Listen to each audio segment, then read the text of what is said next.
বর্ষা বলতে বল। তারপরে ভিডিও হচ্ছে ভিডিও। বল বল। হ্যালো গাইস, দেখো আমরা মামা বাড়ি আসছি।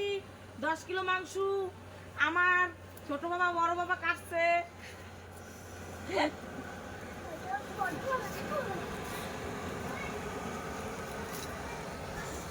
গ্রামের বাড়ি ফটো করতে হবে না ভালো করে।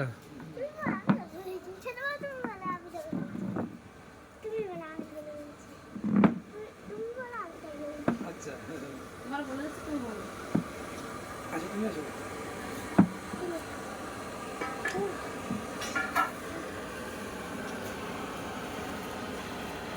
আরে দেখুন তো বলছি দিদি আরে পরে তুমি করছিস তারপর আমাদের কি এই একটা পড়াইছে, জিজ্ঞেস করো তো। সেমরি ওই দেখ তিনটা পুরানো হয়ে গেছে। এটা তুই পড়াইছিস? জানবো ওই বলবা কিছু ওই বিকেলবেলা কিন্তু কি কয়ে আজকে তুই কোয়েল বললি, কালকে ঋতুপর্ণাকে তো দেখতে পারবি। আজকে কোয়েল বললে তো দেখতে পারবি।